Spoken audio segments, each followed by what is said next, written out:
Let's cross to Queensland now and catch up with the One Nation leader and founder, Pauline Hanson. Thanks for joining us, Pauline. To tell you what, if you ever left politics, that's a good job for you. Diversity and inclusion at the ABC. They wouldn't even give me a second look. No. So anyway, I think you should go into politics, Chris. I think you covered this quite nicely. I can see you on the floor of Parliament espousing these views. You tell them they need more redheads. Tell them they need more right-wing redheads. Beat them at their own game. Diversity. Now, give us your thoughts on the coalition announcement today from Peter Dutton and Andrew Hastie. $21 billion extra in defence over the next 5 years. Not much detail, if any, about what it will be spent on. We know they're going to go for that 4th squadron of the Joint Strike Fighter. That's a good move. What else would the money be spent on? I mean, we know there's a problem with personnel and recruiting and maintaining staff. Do you think we've got enough on the table from this announcement today? Well, it's a start, Chris, and that's what's important about it, and I back it fully. We do need to put more money into defence. I've done 5 defence programs through the Parliament, and I've learnt a lot, you know, from submarines over to Afghanistan, to the Air Force, the Border Force, and we do need to ensure that we have national security for our country.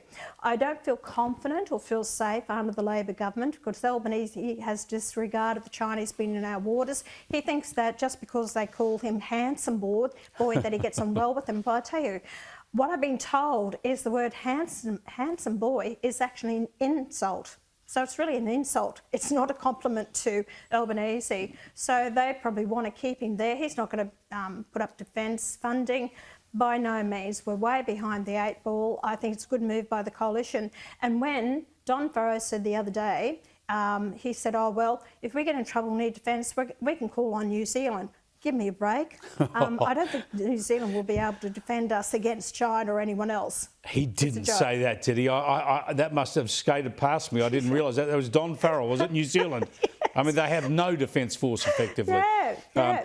I suppose it's apparently a pity on the ABC last Sunday. I'll check it out. This hasn't figured very prominently, really, the debate here. I still can't get over the way Anthony Albanese, instead of admonishing China or demanding more information from China over those live firing exercises in the Tasman Sea, he essentially made excuses for China, ran the argument from Beijing. And he hasn't exercised much alarm about Russia dealing with Indonesia either. No, he hasn't. And I've got to ask people, you know, if there is a war to break out between Taiwan and China, where are we going to stand with it with the Labor government? What are they going to do about it? Will they actually try and defend Taiwan being taken over? Or what are they going to do?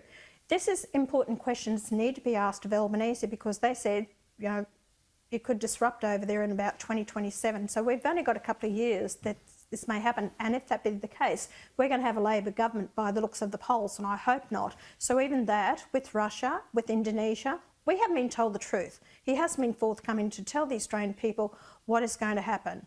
Yeah, I've got to get, speaking of polls, I've got to get your thoughts on preference deals. I've talked a lot at the top of the program about Labor and the Greens preferences. You've changed a lot of One Nation preferences to favour the coalition in the last couple of days, including in Peter Dutton's own seat of Dixon, where he's got a very narrow margin.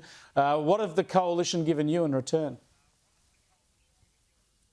Well, they didn't give anything to us in return. Why it came about, Chris, is we've always had the coalition ahead of Labor, Teals and the Greens. We've always said that. But we had minor parties before the coalition preference flow. But since Clive Palmer came out and said he's actually going to preference the Teals and Labor before the coalition members of Parliament, I thought that's not on. Because if we went out before Clive Palmer did, our preferences would possibly flow to him, which would flow to the Teals and flow to the Labor. And therefore, that's why we changed it in about 10 or 11 seats. So we changed it so we would give our second preference to the coalition government, especially Peter Dutton. He's on a 1.7% margin, so it is imperative that Peter Dutton gets back in and wins his seat.